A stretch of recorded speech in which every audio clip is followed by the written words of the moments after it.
The CPI report, Child Protection in Iowa, is brought to you by Vocal Victims of Child Abuse Laws. You can watch our program on Sunday afternoon at 1 o'clock. Again, that program is usually repeated at 9:30. Uh, and you can see all this on Mediacom Cable Channel 15. You can email us at vocaliowa@mchsi.com. My number is 276-3956, and John's number is 282-2672. And I will also say that we have Terrance Walker again with us today to fill in the gaps. My name is Don Burgmaier, and with me at the controls is my co-host, John Harvey, and welcome to the CPI report. When we talk about giving hints and helping people, this is not legal help. I shouldn't say legal help. This isn't the help from someone who's trained at law and licensed to practice law, because we're not lawyers. We just happen to know something about the law, and we can give you some advice along that line. Maybe I shouldn't even say advice. We can give you some hints, and you can make up your own advice. So if we can be help to you, we're only too happy to do that, because we want to see the families preserved. The integrity of the family seems to be a real problem anymore. That is to keep that family together, not only for the benefit of the children, but for the benefit of society. You see, governments cannot survive without the family. The family can survive without the government, but in order to preserve your government, you're going to have the families held together. Otherwise, we have total chaos. And too many of our families are in chaos already. We don't want to see, as a matter of public policy, agencies who are directed for one reason or another to destroy the family or to make it difficult for the family. Don? I think the DHS loves to have families in chaos. That's what builds their business.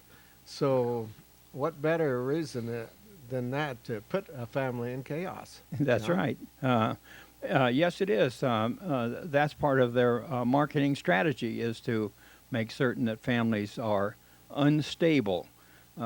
It's interesting that no matter what happens, they need more money and more influence to correct it. I can remember one time going over with the officials from the department over to the governor's office, and they said that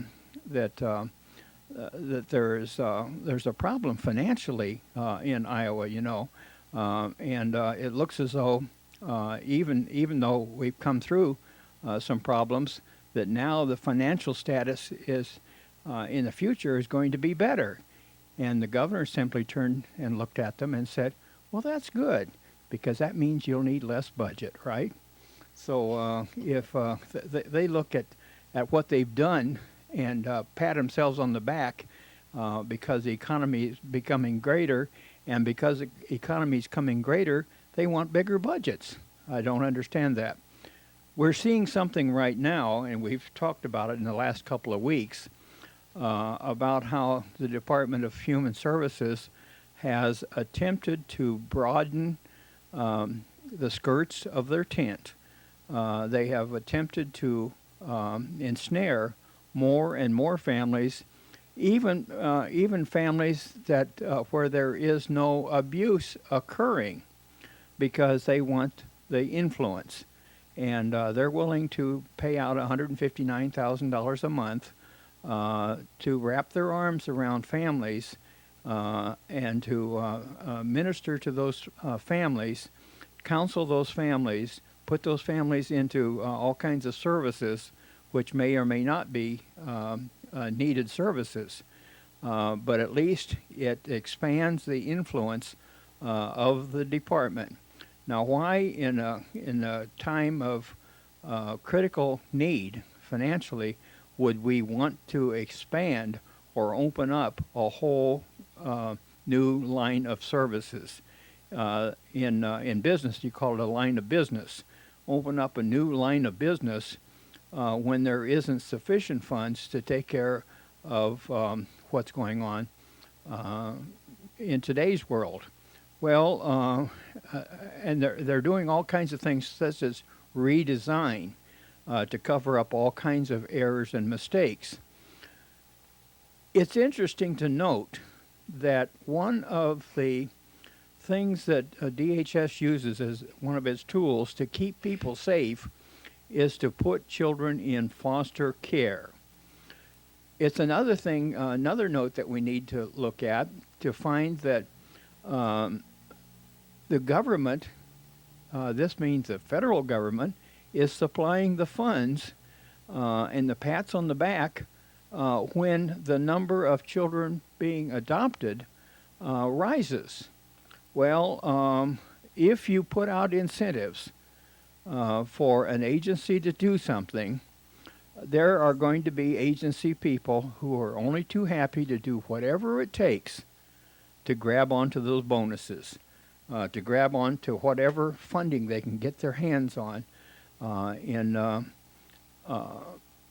government in order to build those budgets. So we've had a real problem here, and Don and I covered a little bit of this problem last week when we read Point Counterpoint, when we saw something that Director Concanon and a fellow by the name of Richard Wexler were talking on both sides of an issue. And they were reflecting upon an earlier editorial in the Des Moines Register, which said, if the state errs, let it be to keep children safe, which is a downright stupid lingo as far as logic is concerned. We've heard the word error on the side of the child for at least 20 years. That's right. So they're coming up with that same mantra about the state erring. Destroy the family to preserve the child? No, it's to preserve DHS. That's correct. So what they're saying here that if that we should have a measure in public policy for the state to goof up. And if they goof up and the kids are safe, that's okay for them to goof up as a matter of public policy. So in my opinion, this business of saying if the state errs, let it be to keep children safe. How ridiculous. So this was an editorial, lead editorial in Des Moines Register. I believe it was on the 19th of February. High rate of foster care placement may be necessary. Remember I mentioned last week that the grass is always greener on the other side of the foster fence.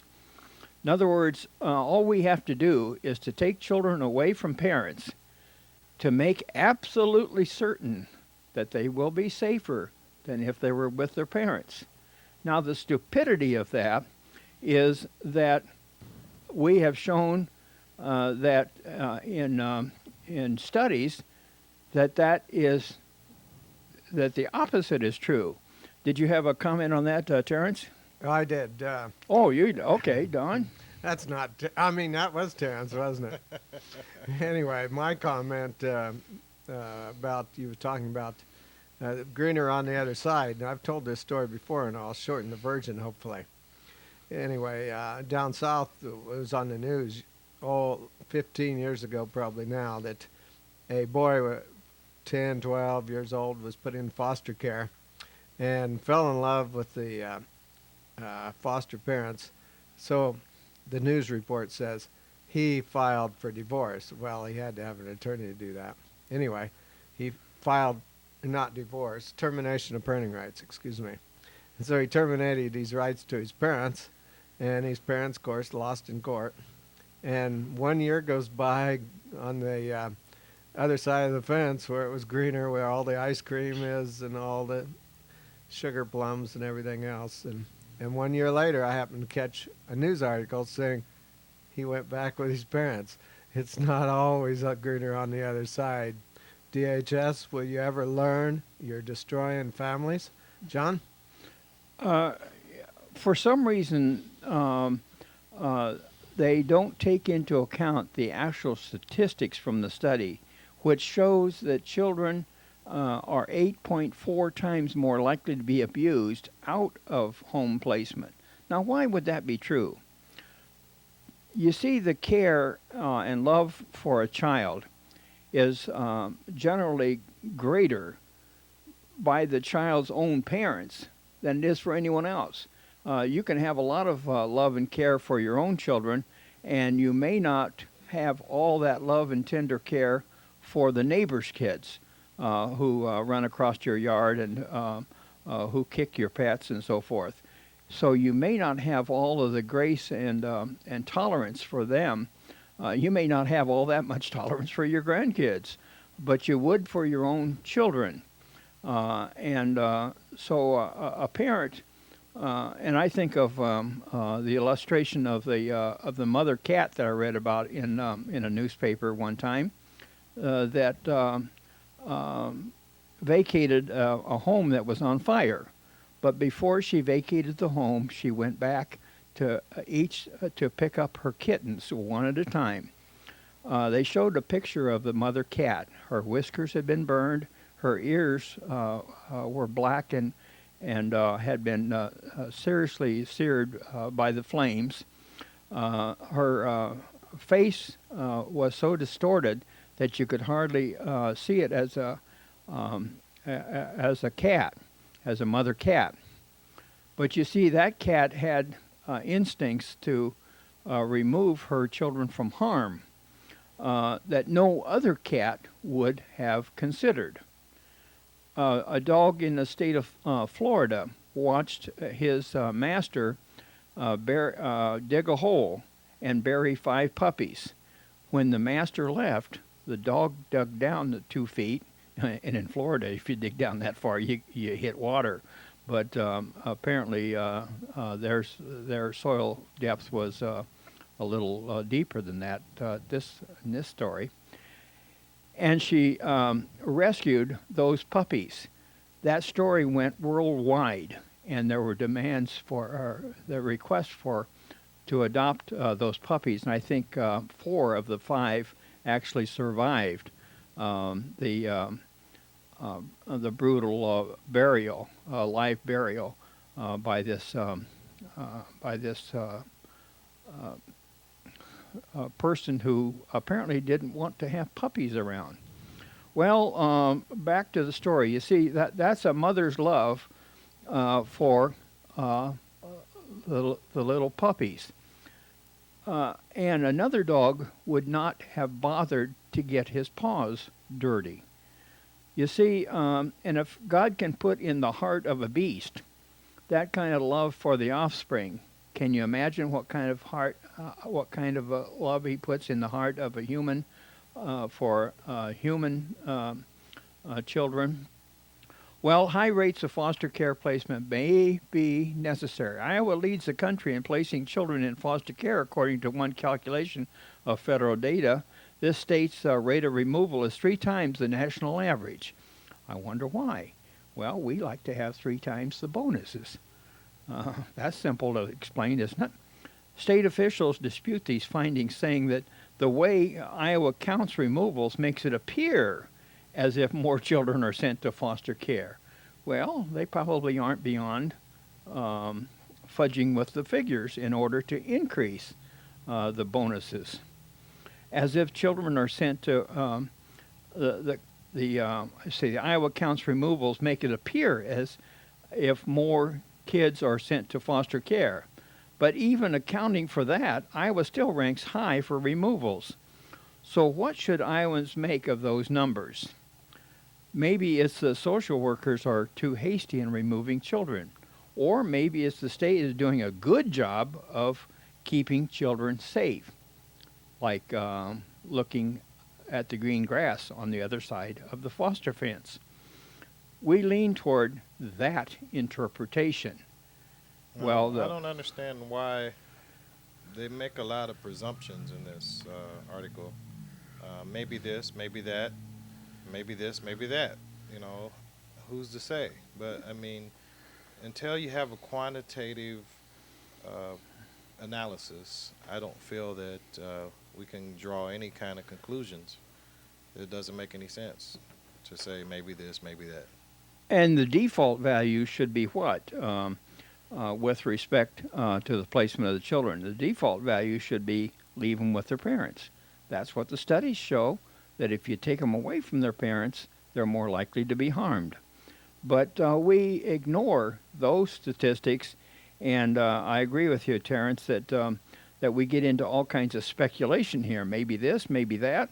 But then if the editor says that we concur with this idea of the grass is greener on the other side of the fence, we'll buy that interpretation. Maybe they need to take a class on logic. Or maybe journalism, There we go. because journalism is supposed to have logic connected, isn't it? And I say I would lean toward that interpretation. Okay. Or maybe it's the state is doing a good job of keeping children safe. We lean toward that interpretation. Well, I'm glad that you're leaning. Child abuse cases in Iowa increased 21% between 2002 and 2003, and abuse was confirmed in nearly 40% of investigations in 2003.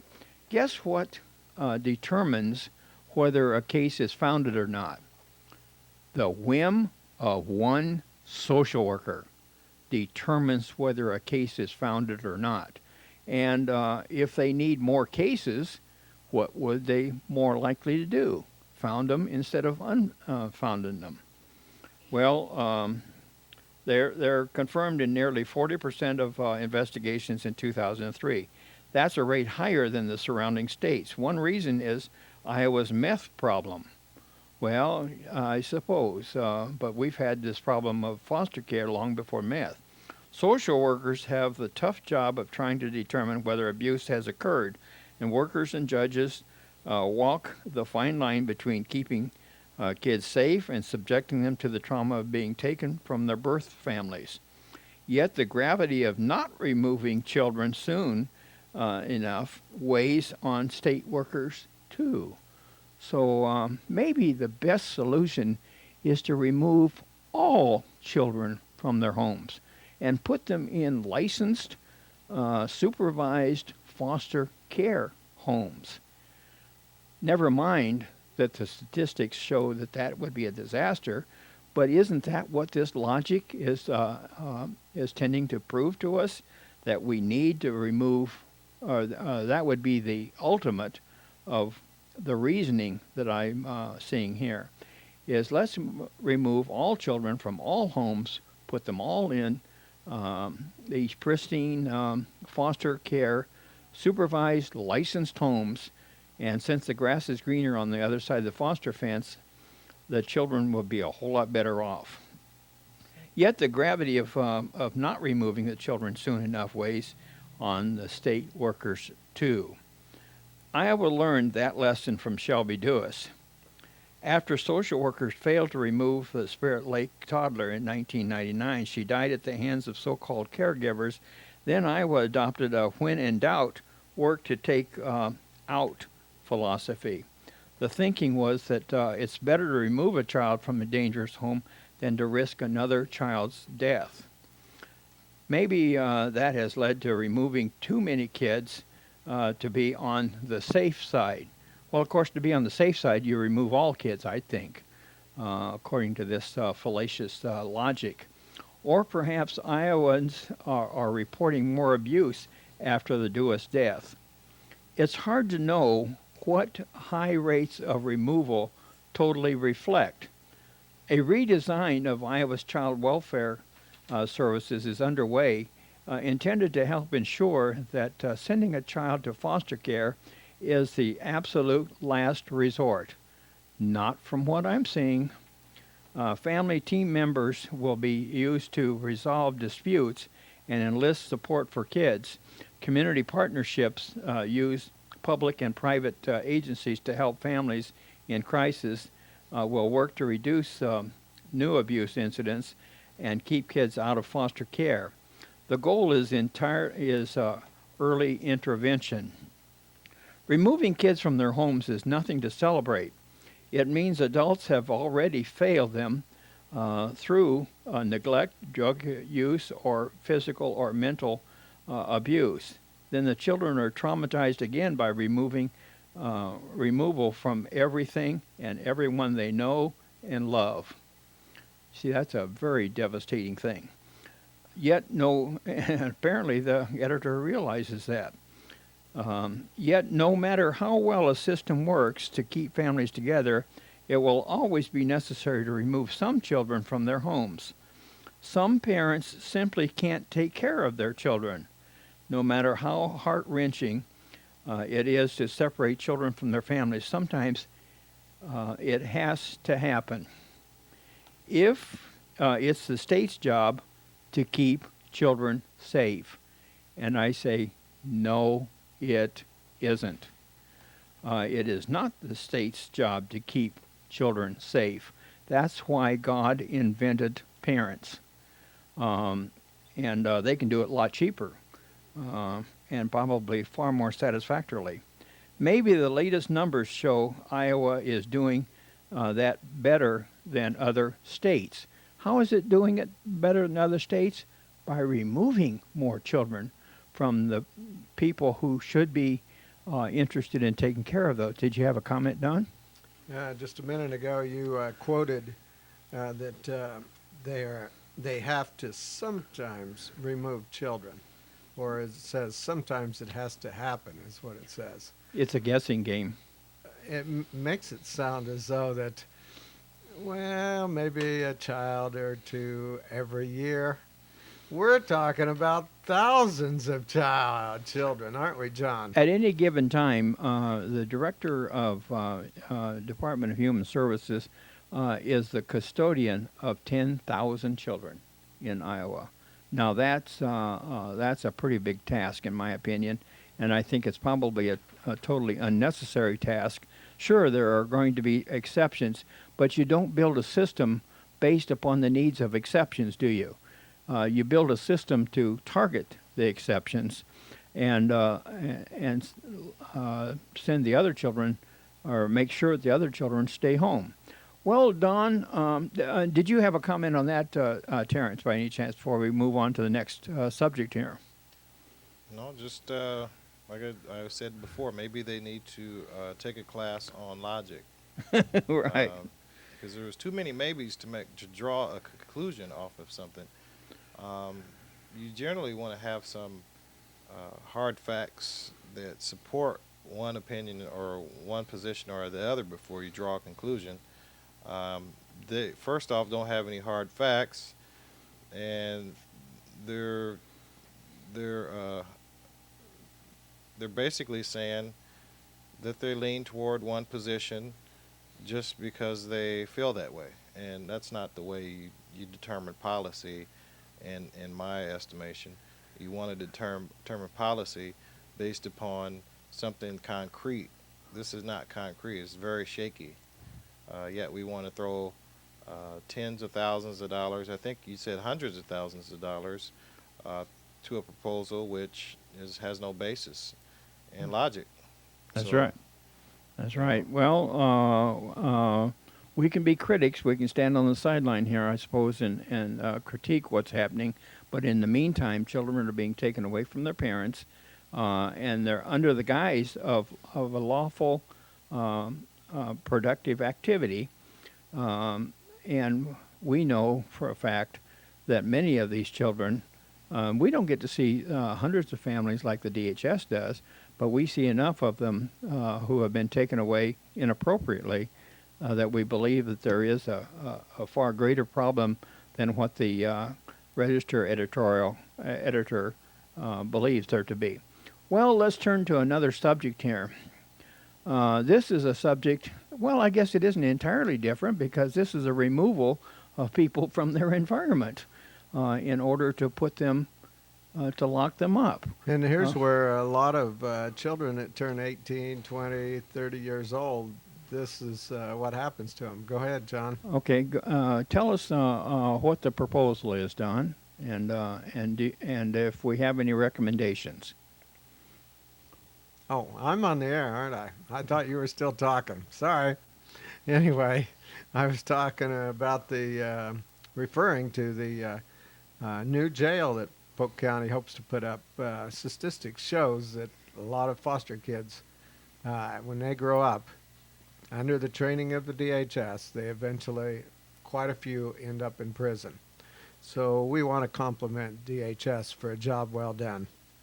Anyway, as you see up there, that they are again putting before the public the opportunity to vote for a new jail. Now, there's the statistics show at this point in time that there's more people wanting the jail than there are against. But that can easily be changed because I know a majority of the people out there are saying no to this. So go to the voting booth on March 29th and vote no. You won't have too much to vote on, so it won't take you too much time when you get there, hopefully. And be sure to vote no. I understand it's getting overcrowded in the jails, but we have alternatives. Don't send people there that don't need to be there. Don't send people there that are innocent. But anyway, vote no. Well, in that regard, I wanted to make a comment. A few of the reasons I feel that we should be voting no is because we're at a time right now in the history of this country where there is 5.6 million people who are either in prison or have served time. We are by far the largest per capita imprisoner of people, and this is really an abhorrent statistic. And 84, I think it's about 84% of the people that are incarcerated are incarcerated because of nonviolent offenses. So these aren't your robbers and muggers and rapists and murderers that are largely by and far large numbers in jail. These are nonviolent offenders, people that may have done something to themselves, like used drugs or drank alcohol. So, we're spending a lot of money, and we're even privatizing prisons. We've got companies, huge corporations that are making millions of dollars every year off of this. And I believe there was one statistics that I seen off of a show called Profits of Punishment, which was on Free Speech TV a couple weeks ago. There was a very intelligent prisoner that they were interviewing, and one statistics that he quoted from Forbes really stuck out. He was saying that out of all the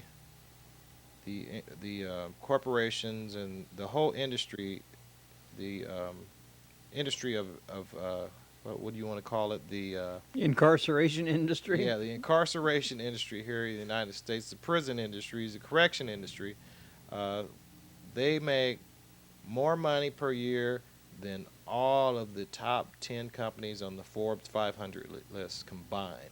So we're putting a lot of money to lock people up.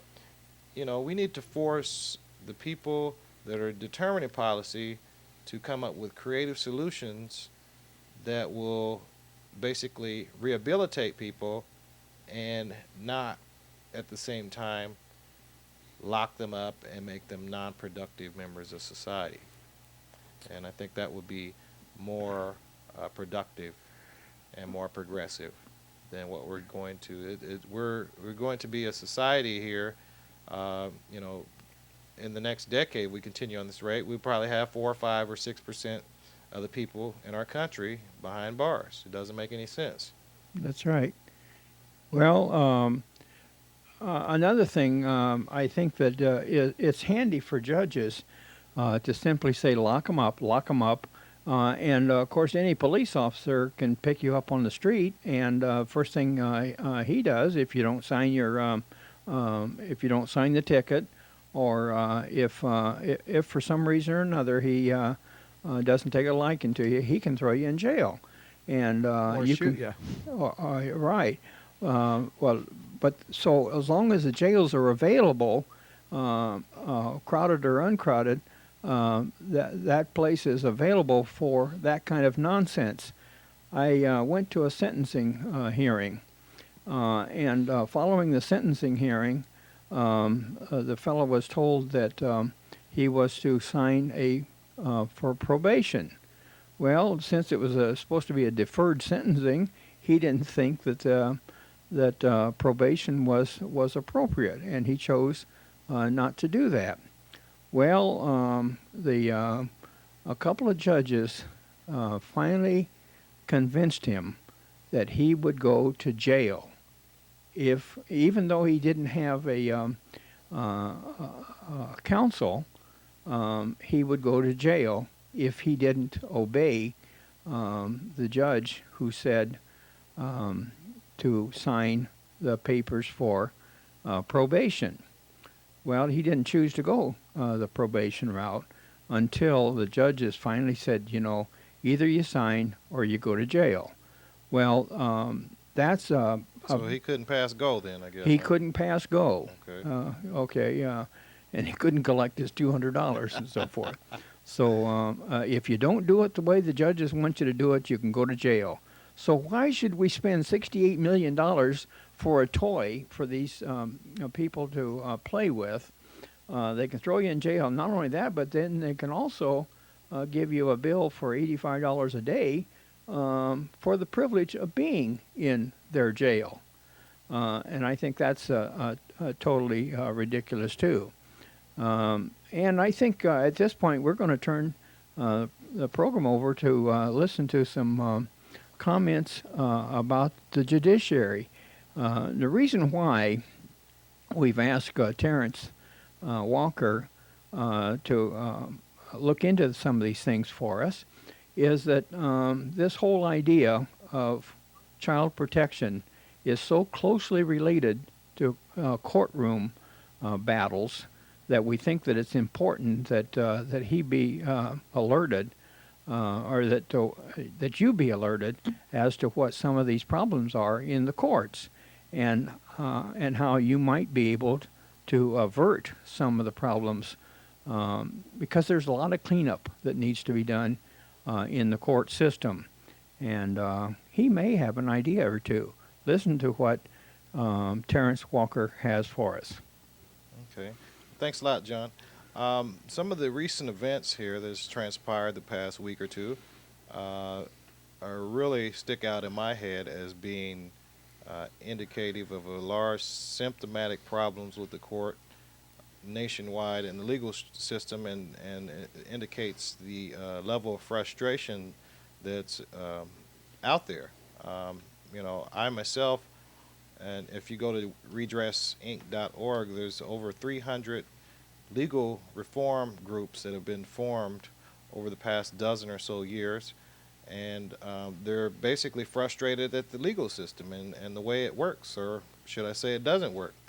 Well, this past week, I believe it was it Friday, John, where it was Brian Nichols, the Correct.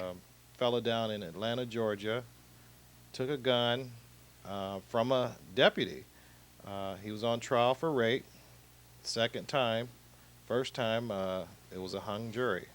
Most of the people found him not guilty on that hung jury, but yet and still the prosecutor chose to prosecute him again. And in Georgia, the penalty for rape is life without parole. So I mean, the guy had a lot of stuff at stake at this trial, second trial. So you can indeed probably sense that there was a lot of pressure on this fella. But I find it interesting that not only this happened, but 2 weeks prior to this, let me finish telling the story of Brian Nichols. He goes and he shoots not only the deputy, but the court reporter, another deputy, and a judge, all in the courtroom. Breaks out, and he's later apprehended about a day or so later. But I find it interesting that not only did this incident happen recently, but another fellow by the name of Bart Rouse a couple of weeks ago. He had a long legal issue that he's been trying to get resolved in the courts in regards to medical malpractice.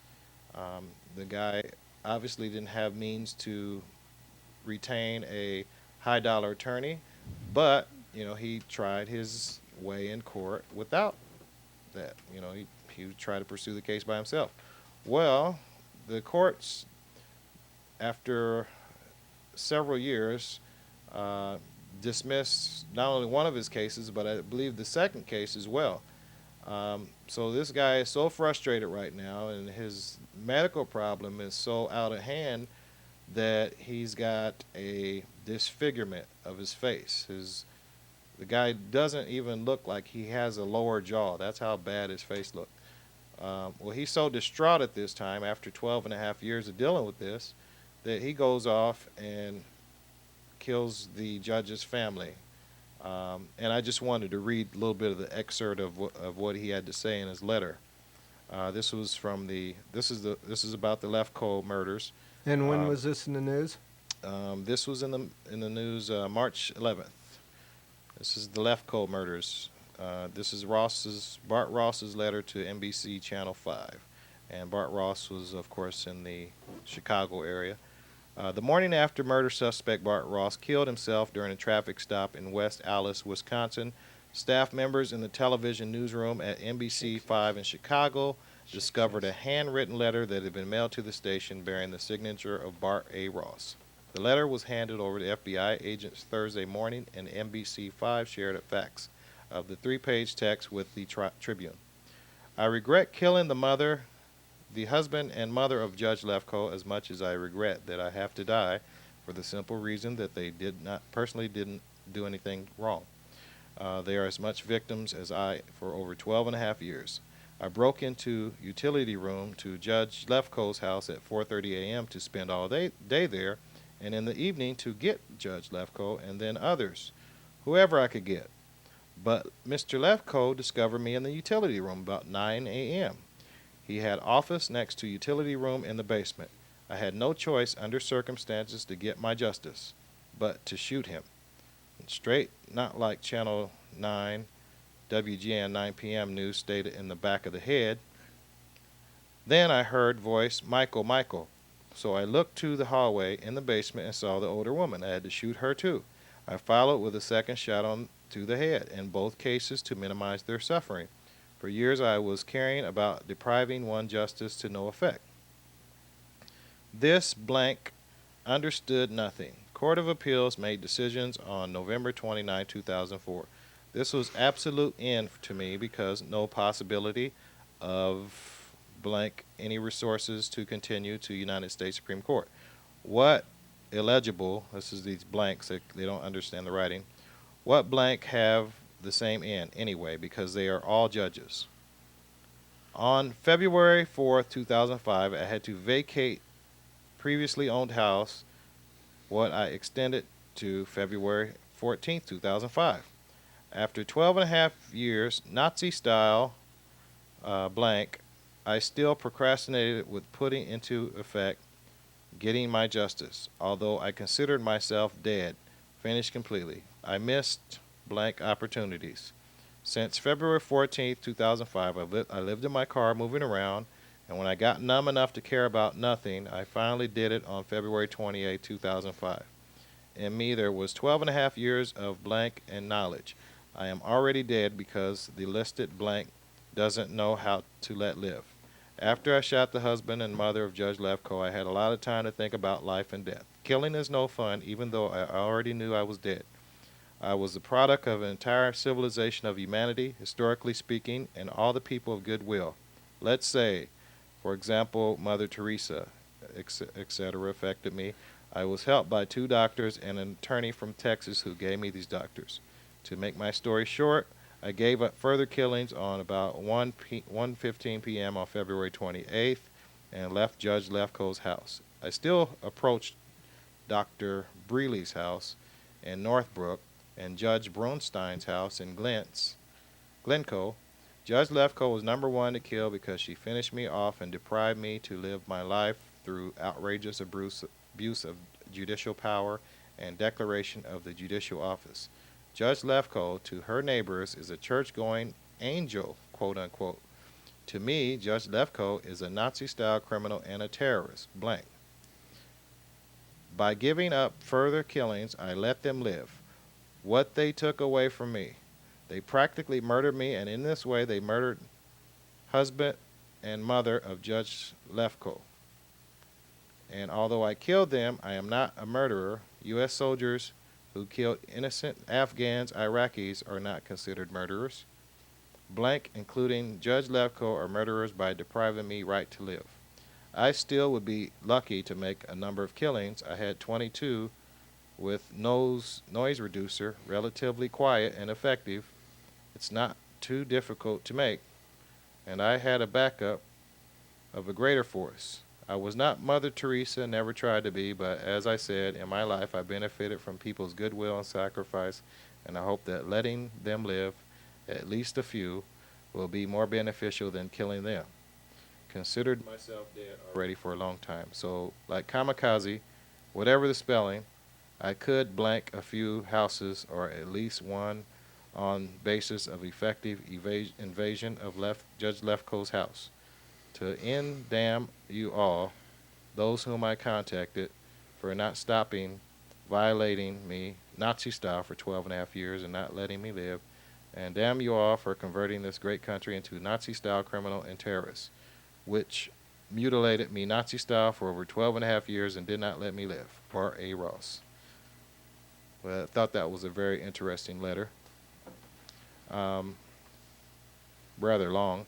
But I do think that if you pay attention to his verbiage in there, you get the sense that there was no justice for this man, and he didn't sense that there was any justice.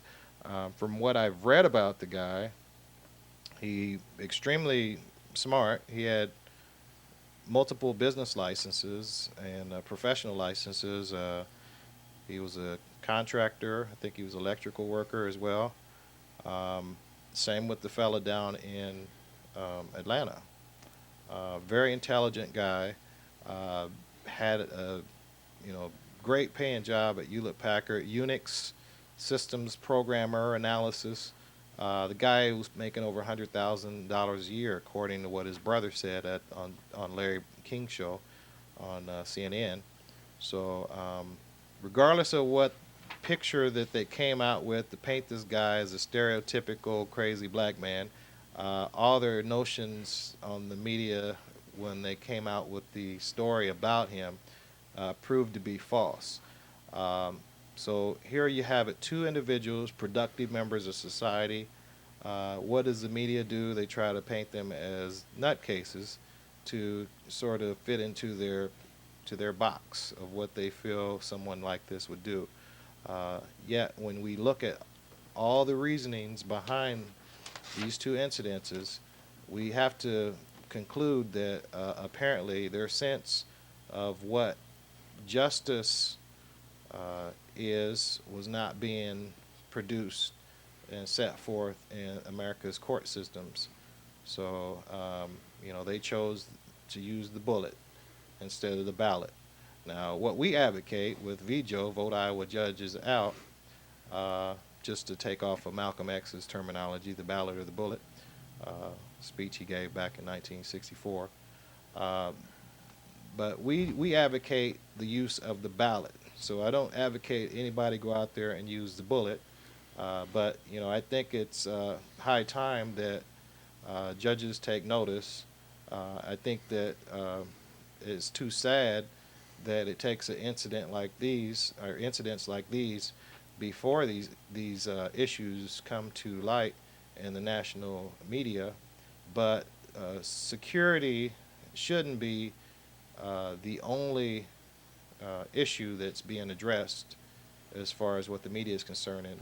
It should be what is going on in America's court system to make people, normal, productive people, who usually would not resort to anything like this, who have clean records, to make them do something of this bizarre of a nature, just murdering people, 3 and 4 or 5 people at a time. It's really ridiculous. But Just like did you have down in comments? Georgia. Did you have some comments Just on like that, down Dan? in Georgia. Yeah. Also, I wanted you to refresh my mind on the last 12 years. You said this in this article. This man suffered an injustice. What was that again, Terrance? Well, he had some sort of flora mouth cancer, and apparently, this is the fella in Chicago, the guy that killed the judge's family. He was trying to kill the judge, but I guess she didn't come home in time. And what Or, was the connection? What caused well, him to do that? Because of the he flora mouth? he had some sort of cancer in his mouth, and I guess they attempted to remove it or something to that effect, and um, he felt that the medical establishment messed up his face because his face was very severely disfigured at the end of the medical procedure.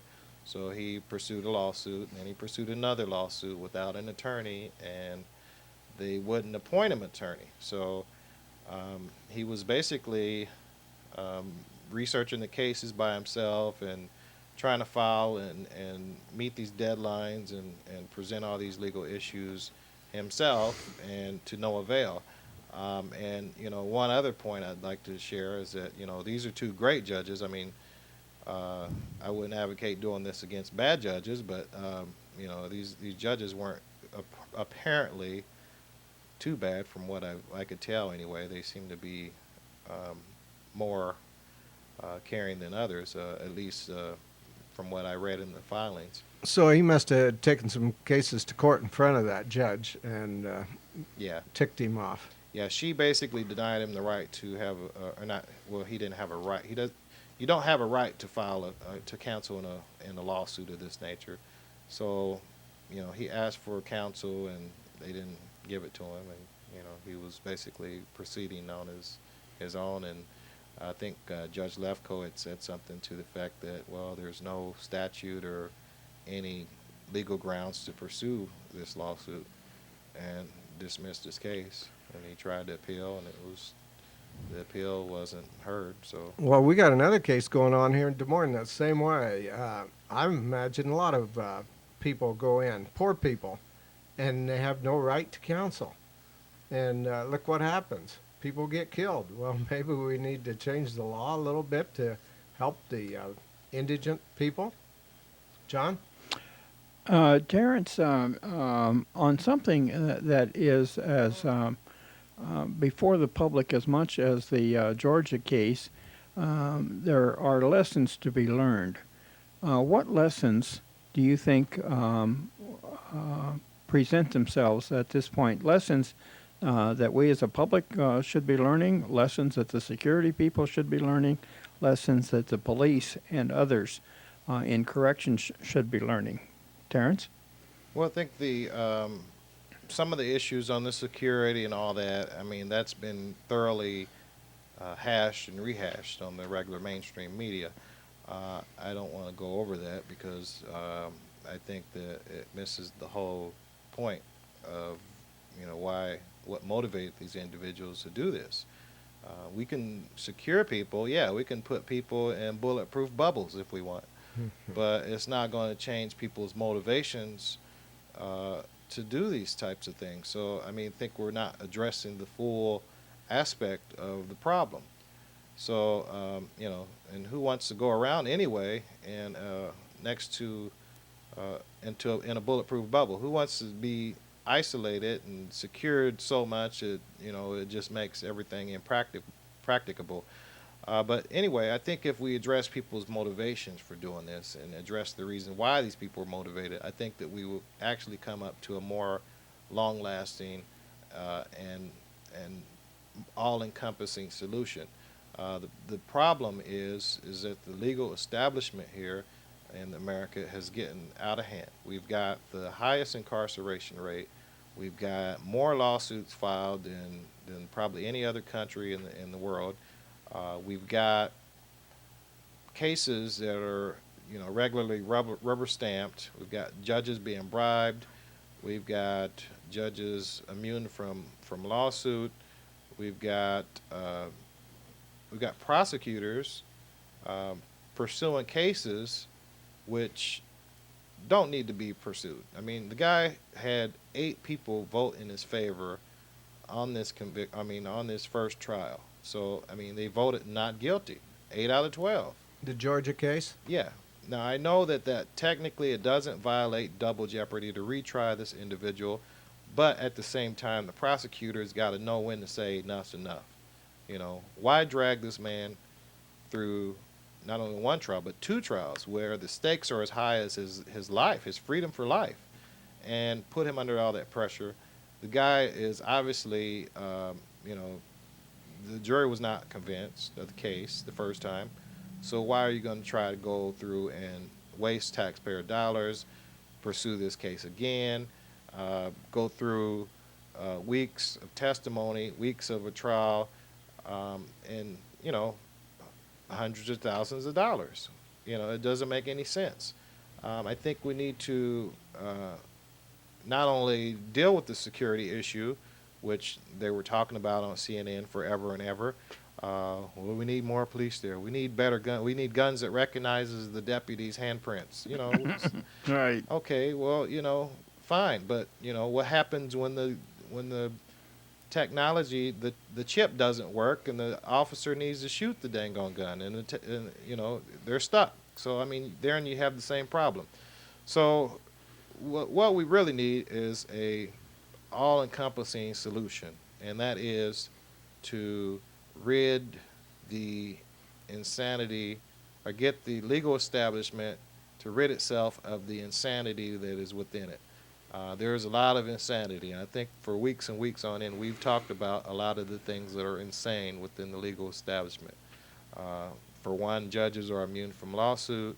For two, we don't have any way to examine complaints against judges. Three, here in Iowa, the prosecutors are still arguing to police themselves as far as their ethical violations or alleged ethical violations.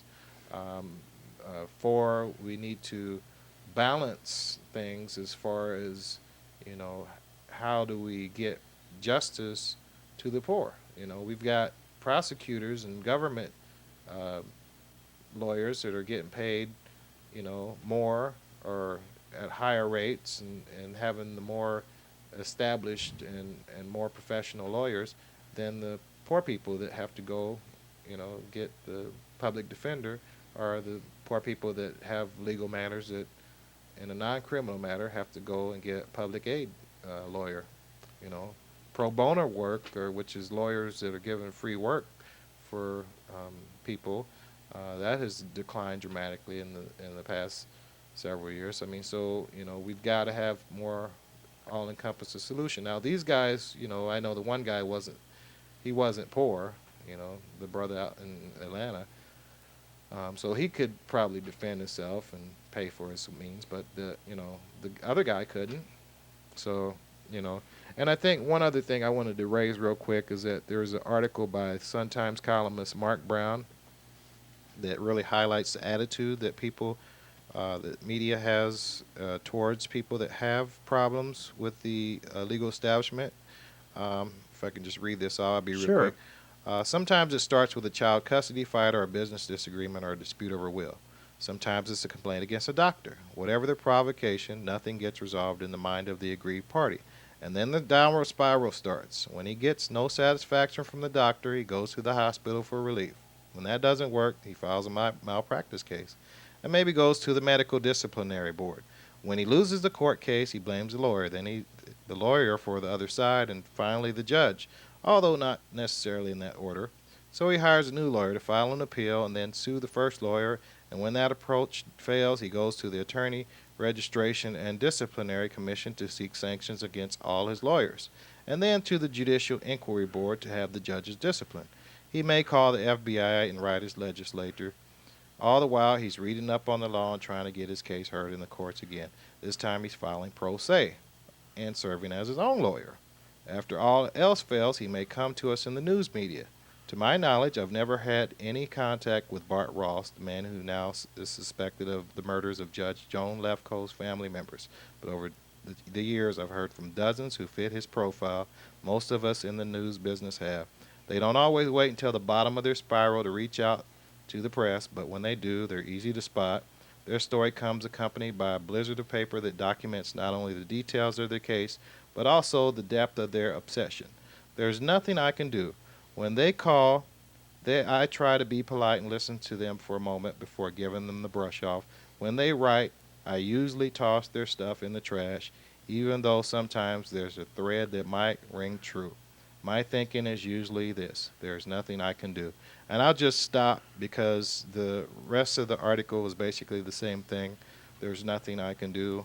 I'm sorry, but if you're in journalism and you're in a democracy and in a free country, you have an obligation to bring out some of the hard truth about the abuses that go on within the establishment.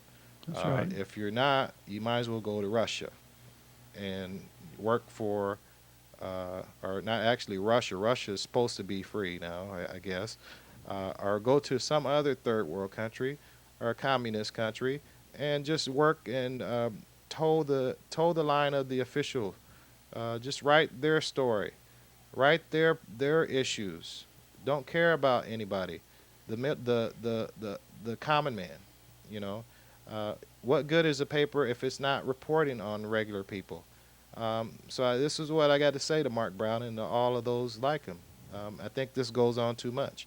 And I think this is part of the problem, is that people like this say that there's nothing they can do, when that's a fallacy. There is something you can do. Report the truth. That's right. Okay. Thank you, Terrance. This is CPI report, and we'll see you next week. I've got a couple of things I want to say here. I think there's some common sense that was out of place in the Landa case. There's quite a bit of common sense that was out of place. First of all, you don't take a 54-year-old grandma deputy to lead a linebacker who is supposed to be a desperate criminal into the courtroom.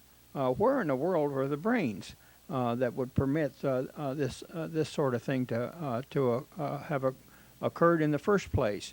We're going to see a lot of reviews of security systems, and I think the tragic part is they'll simply add more deputies. And we will lose more rights. Yeah, that's right. And the citizens' rights will be down the drain. Well, we wanted to explore some of these things that you should be doing if you have a child abuse report, and I'll go over them real quickly.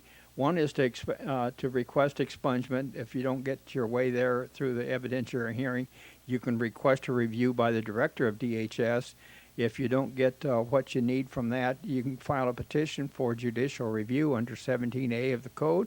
And finally, you can file with the Iowa Supreme Court. We'll spend a little more time on this because I think it's very important that you resist child abuse reports when they're written against you. We'll see you next week. Thank you for stopping by.